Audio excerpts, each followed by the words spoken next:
The title of today's video is The Trauma Bond, a radically different perspective. So what's this radically different perspective? Let me slowly go through this by way of clinical example, and I promise by the end this will be a lot clearer. If you look at the social media content and you just look up trauma bonding, you'll see many descriptive videos on this, like here are the 8 characteristics of a trauma bonded relationship. These relationships are characterized by invalidation, manipulation, some kind of abuse, right? And here are some of the critical pieces. That the individual feels a sense of hope. In other words, there's an incredible amount of hope that their partner is going to change. Then there's a feeling of emptiness if they try to leave the relationship. That, in other words, they don't feel whole, quote unquote. This is what I heard. Now, I think this is really important, and it's very subtle, but I want to dwell on this just for a moment, because if the person doesn't feel whole outside of this relationship, and by the way, that's typically why they either find another relationship where the abuse is continuing, or they return to the abusive relationship. But the fact that they don't feel whole implies that it's not just the narcissistic, manipulating boyfriend or girlfriend who pulls them back into the relationship. In other words, they get back into this kind of relationship because without it, they feel as if something is missing. And this is why it's incredibly difficult to leave. And when they do leave, they often come back. And this is the hoovering. So you remember, I mentioned this in an earlier video. There's the love bombing phase, and then there's the devaluation, which is the trauma bonding, by the way. And then there's the hoovering, which means that the other person tries to suck you back into the relationship. But it's not just that the partner has this incredible capacity or this skill to pull you back in and manipulate you back into the relationship, but it's also that you have a need to be in this relationship. So for some reason, this relationship, as painful and difficult as it is, works for you. The theory suggests that there is a lot of overlap between trauma bonding and sadomasochism. And this starts early in childhood. So here are a few things that are very similar. So in both of these situations, these relationships, one typically grows up with a caregiver where there's a loss of love, or there's a lack of love, or there's more dysfunction, hostility, anger, resentment than there is love. So in general, there's lack of a family harmony. So when early losses are not recognized and they're not processed, what happens is we tend to repeat things, or we tend to find things that could help us patch over the loss. So in other words, we don't have to think about the loss. So let's take the case of a woman named Mary. Mary is this woman who told us that she grew up with an alcoholic, abusive, verbally abusive, and sometimes physically abusive mother. Her father was not in the picture. She reports that her mother constantly devalued and put her down and told her that she wasn't going to amount to anything.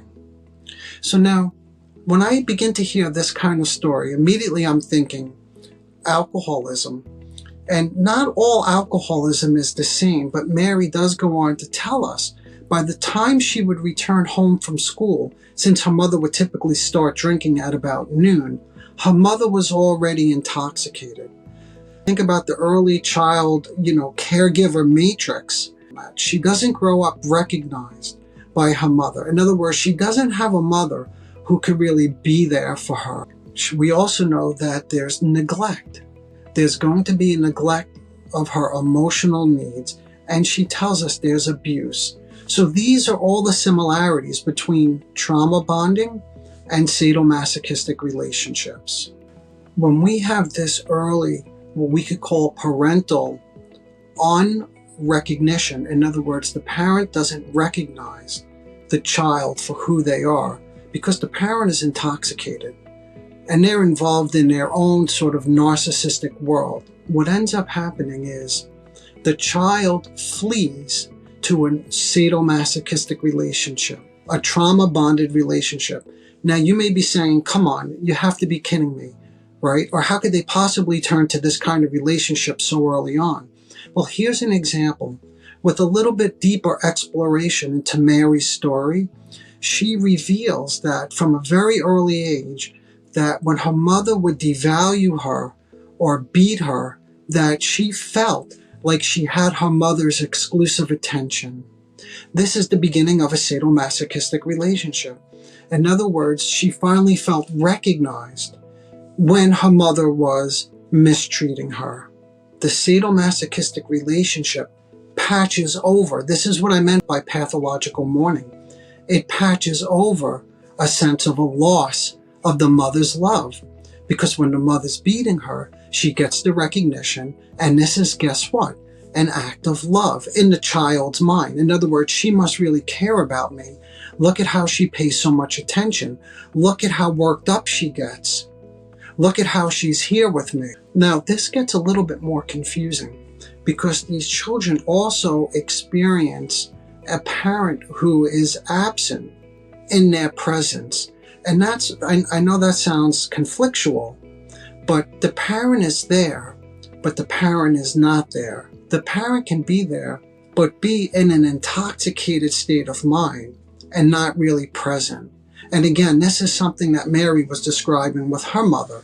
So Mary grows up with this sadistic mother, this uncaring, unloving mother in a family environment where there's more hate and chaos and frustration of her needs than there is love. She leaves. She leaves the house and moves off with her boyfriend, subsequently who becomes her husband. And she says, my mother was dead to me.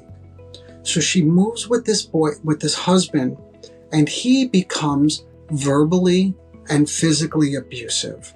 And here I want to really capture some of her words. She begins to tell us these stories about her husband's abuse. But if we step back and we analyze this, and we go according to this theory, which again will help us with technique when we decide on how we want to intervene with this woman, the analysis of this would suggest that she left home, she left the abusive relationship, and her mother was dead to her. But she couldn't tolerate that inner feeling of deadness. And in order to revivify the relationship with her mother, she finds a man unintentionally who is abusive. See, this brings that relationship alive again with the mother. So she never has to go without the mother.